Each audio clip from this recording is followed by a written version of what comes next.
Bryce Mitchell, he's looking to avenge that loss against Ilia Topuria versus Dan Ige, and he's even gone so far as to say that fight, that loss, it doesn't count, bro. I shouldn't have took the fight. I was sick. I didn't feel good. I need a rematch. Well, he's not going to get the rematch, but he does get a fight against this guy, Dan Ige, which is a touch of a step down in opposition if you compare Edson Barbosa and Ilia Topuria being his last two. But Dan Ige is no slouch, and some would say he is absolutely a live dog in this co-main event.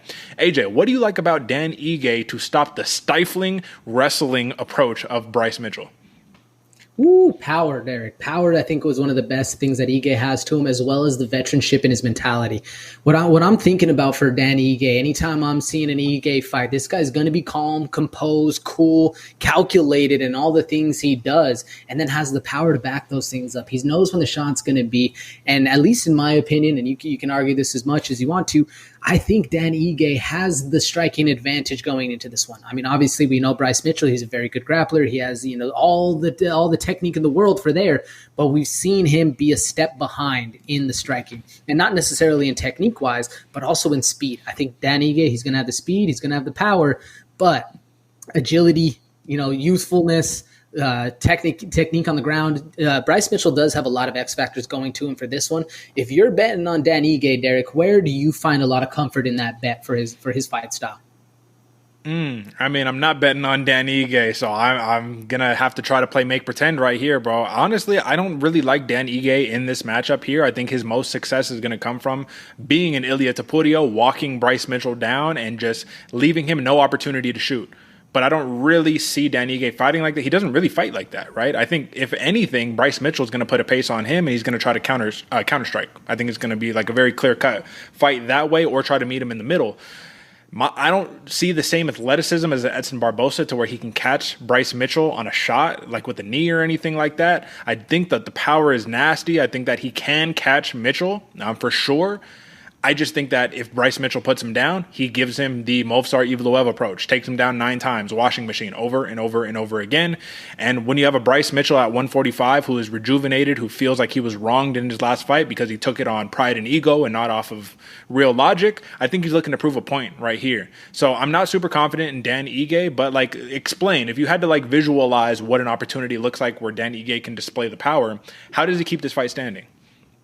Allow Bryce Mitchell to start walking it down. Kind of put that pace, allow him to get comfortable and think this is his fight while you're cutting corners and hitting those counter shots and then backing out as well. Kind of trying to maintain the range, because we know Bryce Mitchell, he's going to be looking to get this fight to the ground. You need to be working the leg kicks. You need to be working the jab, popping him out there, keeping the distance. Now, like you said, man, I don't know if necessarily Dan Ige is that kind of fighter where he's going to be in full control the whole time. I do think Bryce Mitchell will be putting the pace on him, but at that point, all you need is one momentum shift, one moment where Bryce Mitchell lapses just a little bit, crack him on the chin, the fight takes a whole different turn.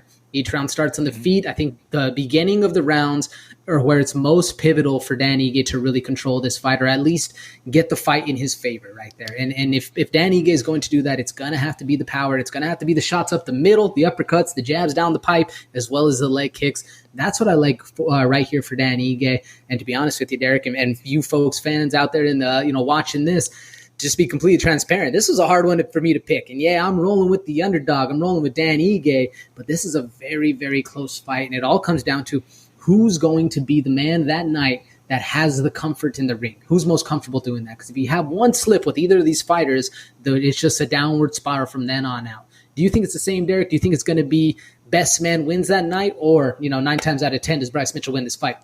Man, I would love to agree. I love me some Dan Ige, bro. I'll just say that, right? I love me some Dan Ige. I love the local Vegas presence and all of that good stuff. But AJ, I don't know if I've ever been as far apart on a pick as we are on this one, simply because if Korean Zombie was able to use wrestling to pretty much dominate Dan Ige, followed that up by Movsar Evloev, I know people don't really give Bryce Mitchell that credit, but I think he's that caliber of wrestler. Not of a Korean Zombie, of a Movsar Evloev, of a high-level, high-octane grappler who can put you in very nasty situations and finish you with that alone. Now, the striking, we do see spinning kicks and stuff like that from him, but I really just think that if Dan Ige is focused too much on landing that right hand and trying to have a Gavin Tucker performance again where you just let him come in and drop him, you're going to get taken down and you better be able to get up. So I hope we see a very competitive fight. I really like Bryce Mitchell here. There's a reason I think that odds makers see it as a minus 115 decision for the prop, right? I like the submission, but I think that if anything for me, I go minus 190 Bryce Mitchell for the money line, or you just kind of pass on it and you'll watch right there, man, because there's not a ton of value on Bryce Mitchell at minus 190, but at the same time, I mean, shoot, fuck it, why not? You know what I mean? If you're rolling with Doug Nasty, roll heavy with Doug Nasty, baby. I think that this is almost a lock right here. Do you have any back take on that one, or what you think? I mean, this fight right here gives me a pause for hesitation because I do see a world where Bryce Mitchell kind of stifles the striking of Danny Ige and really controls the fight. I can see that happening, but at the same point, like you said, man, Gavin Tucker ate a hell of a right hand, and that's how a lot of Danny Ige's fights go. They call him 50K Ige for a reason because he's getting bonuses left and right. I'm rolling Danny Ige, Derek, and honestly, I'm taking that plus 160 money line because I can see it going a multitude of ways. Knockout, decision.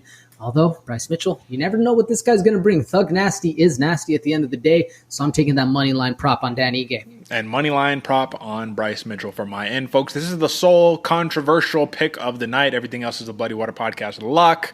But listen, happy hunting for whoever you tailing, baby. Let's get it.